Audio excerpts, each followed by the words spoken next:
આપણે સંજ્ઞાના નામના પ્રકારો જોયા.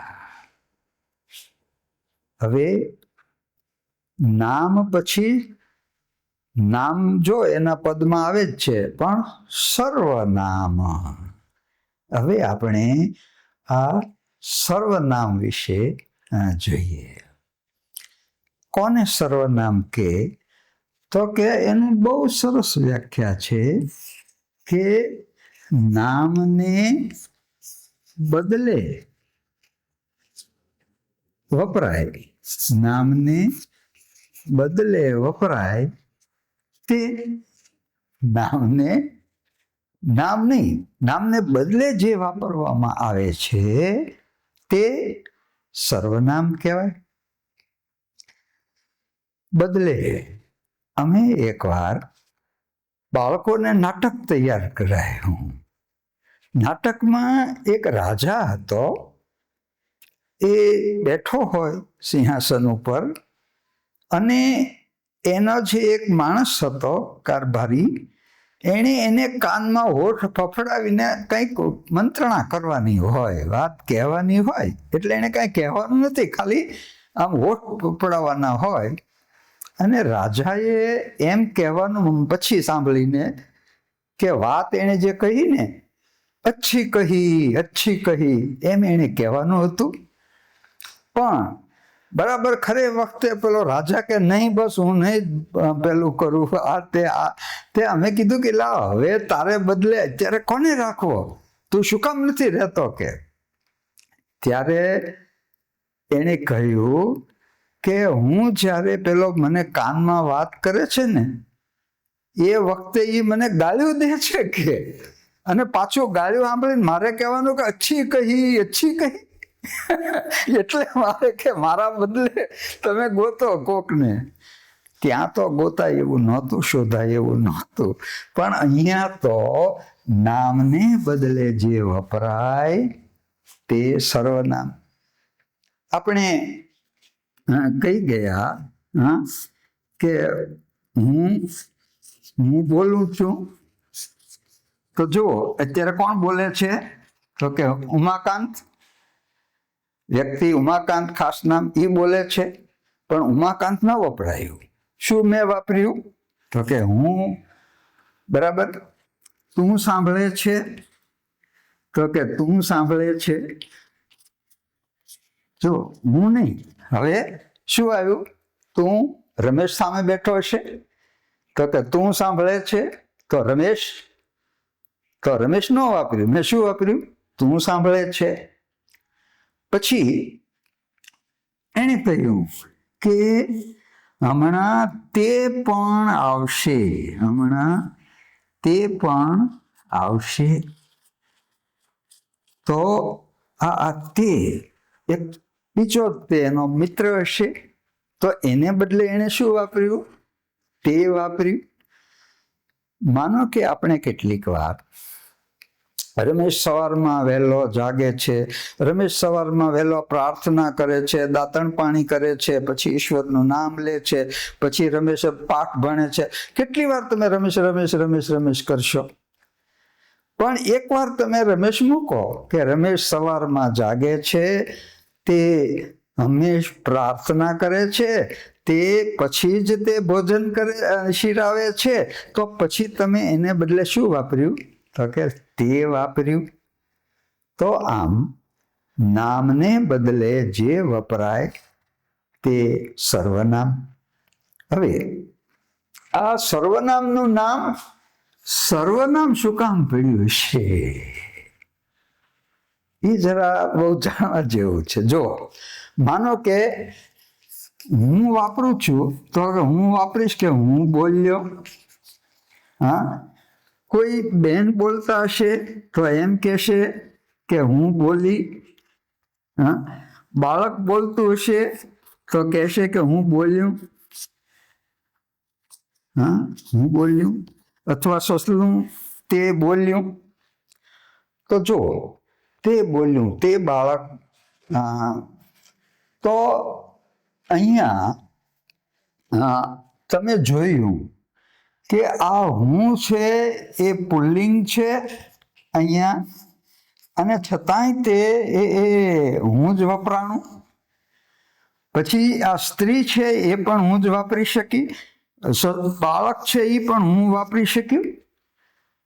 તો કોઈ પણ જાતિનું હોય, હા, સર્વ વાપરી શકે તે સર્વનામ. ખ્યાલ આવ્યો કે સર્વ વાપરી શકે, હા, બધા જ વાપરી શકે. અને એટલા માટે આનું નામ તે સર્વનામ રાખવામાં આવ્યું છે. નામને બદલે જે વપરાય તે સર્વનામ.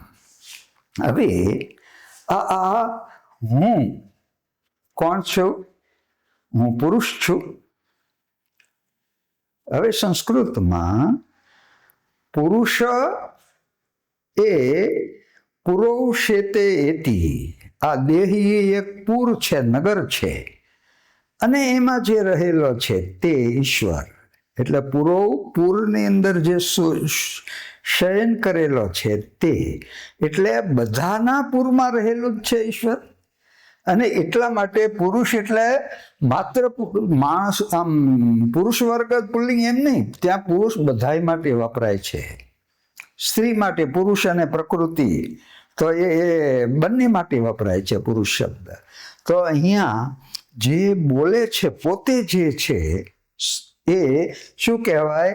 તો કે પુરુષ ખરો, પણ એને શું કહ્યું છે? તો કે પહેલો પુરુષ.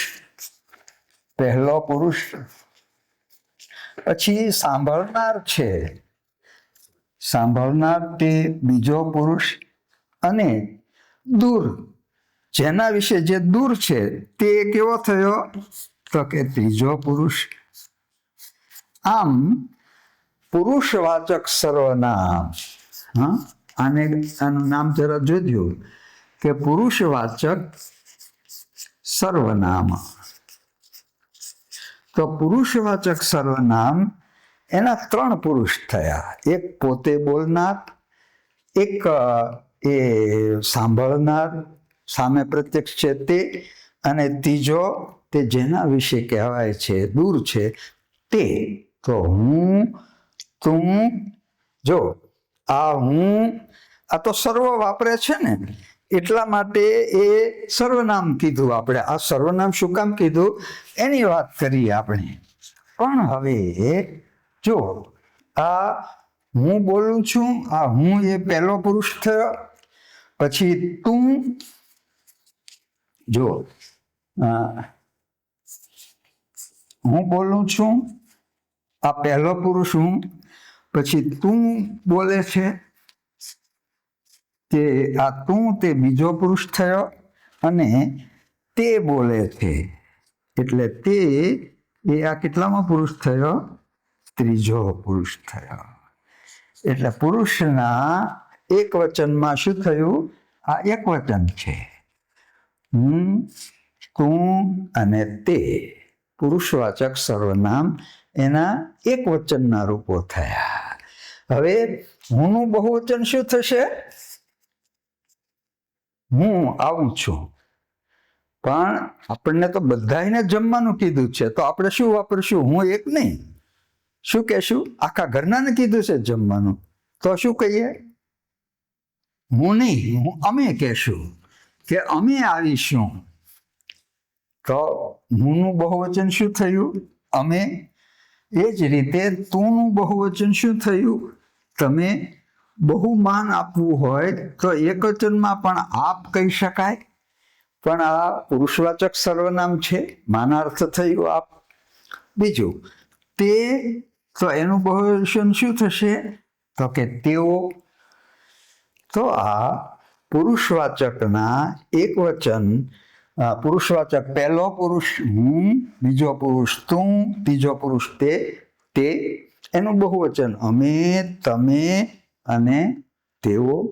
હવે આ પુરુષવાચકમાં જરા વિભક્તિ પ્રત્યે જ્યારે લાગે ત્યારે પાછા બધા ફેરફાર થાય છે. હા, કે દાખલા તરીકે હું, બરાબર, તો મને આપો એમ મારે કહેવું છે, તો હું ને આપો એમ કહેશું. રામ અને રામને કહેશું, પણ હું ને માટે શું બીજી પહેલી વિભક્તિ તો બરાબર, પણ બીજીમાં શું થશે તો કે મને, પણ એનું બહુવચન શું થશે તો કે અમને. પછી ત્રીજી વિભક્તિ તો કે મેં, હા. પછી ચોથી વિભક્તિ તો કે મારા માટે અથવા મને. પાંચમી વિભક્તિ તો કે મારાથી. છઠ્ઠી વિભક્તિ તો કે મારું, અને એનું બહુવચન શું થશે તો કે અમારું, અમારું. તો મારું, અમારું, પછી મારામાં અને અમારામાં. એ જ રીતે તુંના રૂપ પણ થશે. એટલે આ જરા વિભક્તિમાં થોડોક અહીંયા બીજા કરતાં થોડોક બદલાવ આવે છે. તો તમારે આ હું સર્વનામ પહેલો પુરુષ એકવચનનું અમારું જો રૂપ એટલે મારું રૂપ ઓળખવાનું હોય, હા મારું, તો એ એક શું થયું તો કે ષષ્ઠી વિભક્તિ એક વચનનો આ રૂપ થયું. પુરુષવાચક પહેલો પુરુષ ષષ્ઠી એક વચન એમાં થયું, એટલે મારું. હવે મારું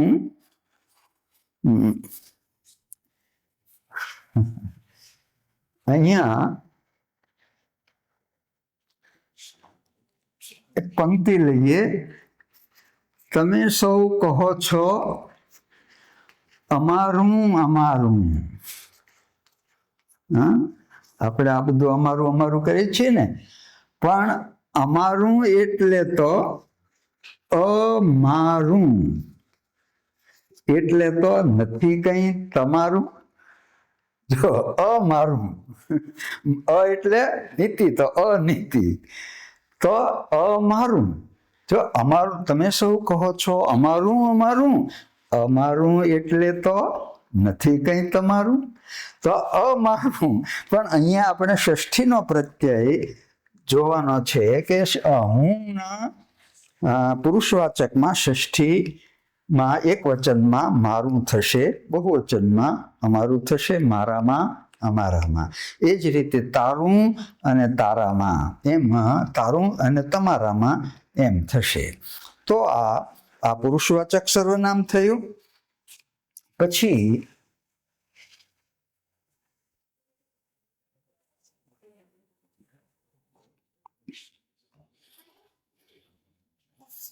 માનો કે આ આપો, અહીંયા વસ્તુ પડી છે અને હું દેખાડીને કહું છું કે આ આપો. પહેલું લાવો, પહેલું લાવો, તો આ મેં દેખાડ્યું.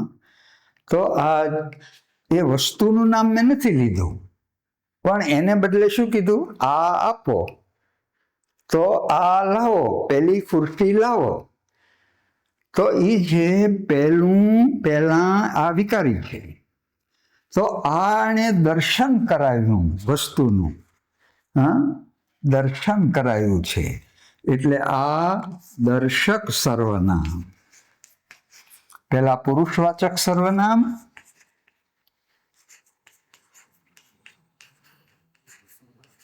બીજું તે દર્શક સર્વનામ. આ લો, તો આ લો એટલે આને તમે ગ્રહણ કરો. તો આ તે વસ્તુને બદલે દેખાડી છે વસ્તુ, તો એ શું થયું, તે દર્શક સર્વનામ થયું.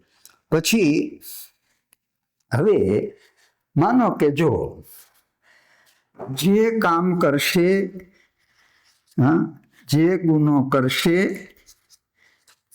તે ભોગવશે, જે કરશે તે ભોગવશે. જેવું કરશો, જેવું કરશો તેવું પામશો, તેવું પામશો. જેટલું જોઈએ તેટલું લ્યો. તો અહીંયા જો જે, જેવું, જેટલું, આ પછી એની સામે જેની સામે તેની અપેક્ષા રહે છે, પછી જેવુંની સામે તેવુંની અપેક્ષા રહે છે, જેટલુંની સામે તેટલુંની અપેક્ષા રહે છે. એટલે આ અપેક્ષા સહિતના આ જે જેવું જેટલું એ કેવું છે, એની અપેક્ષા છે. અને એટલા માટે આ તે સંબંધવાચક અથવા તો સાપેક્ષ સર્વનામ, સઅપેક્ષ સાપેક્ષ સર્વનામ થયું. એટલે આ સાપેક્ષ સર્વનામ પછી એ પ્રશ્નવાચક સર્વનામ આવે. તો હા, તમારામાંથી કોણ આવશે? તો કોણ? જો પ્રશ્ન આવ્યો, જે આવવાનું છે એને માટે તમારે શું છે કામ? તો શું? તો આ પ્રશ્નના સંદર્ભ બદલે છે, એટલે આ તે પ્રશ્નવાચક સર્વનામ છે. કેવું છે? તો કે પ્રશ્નવાચક. પછી એક આપણે કોણને બદલે કોઈ આવ્યું હતું. જો શું વાપરીએ? તો કે કોઈ આવ્યું હતું. કોઈ નિશ્ચિત નથી. કેટલાક માણસો હતા, તો કેટલા ચોક્કસ નથી. તો આ જે અનિશ્ચિત છે એટલા માટે એને અનિશ્ચિત સર્વનામ કહે છે. અનિશ્ચિત સર્વનામ. તો અને બીજું કે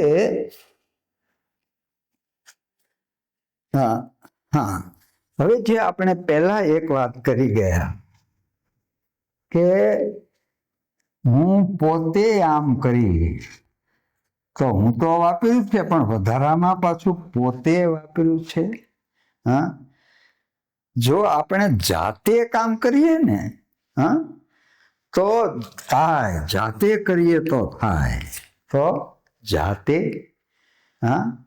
પંડે જઈને મેં આમ કર્યું ત્યારે આ બધું થયું. તો પંડે ખુદ આવનાર છે, તો એ પોતે જ તે. તો આ એ પોતેના અર્થમાં એ વ્યક્તિ એ સ્વ, પોતે. સ્વ એટલે પોતે. તો અહીંયા આ સ્વવાચક સર્વનામ. સ્વવાચક સર્વનામ. હવે આના પ્રકાર જાણવા માટે જરા આટલું ખાલી યાદ રાખી લેવાનું કે પુદસાપ્ર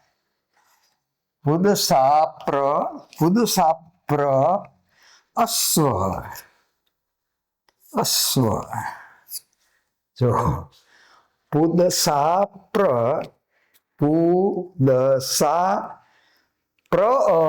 સ્વ એટલે આ પુ એટલે પુરુષવાચક, દ એટલે દર્શક, સા એટલે સાપેક્ષ, પ્ર એટલે પ્રશ્નવાચક, અ એટલે અનિશ્ચિત સર્વનામ અને સ્વ એટલે સ્વવાચક સર્વનામ. એટલે ખાલી આટલું. પુદસાપ્ર અસ્વ, જો પોતાનું નહીં. પ્ર વિશેષ, આ જે છે વિશેષ તે પોતાનું નથી. અમારું, આપણે હમણાં વાત કરી ગયા ને કે અમારું પોતાનું નથી. તો અસ્વ. તો આટલું યાદ રાખી લ્યો. એટલે આ સર્વનામના બધા પ્રકાર છે તે અહીંયા આવી જાય.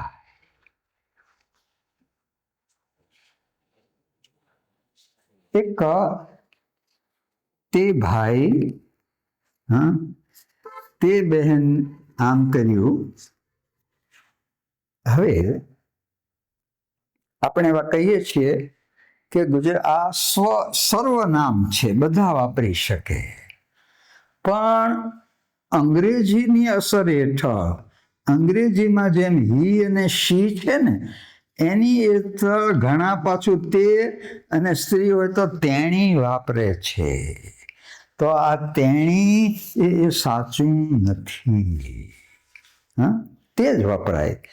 તે બહેન બોલ્યા તો કાંઈ તેણી બહેન બોલ્યા એમ ન કહેવાય. તો આ તે ભાઈ તે બહેન એમ છે.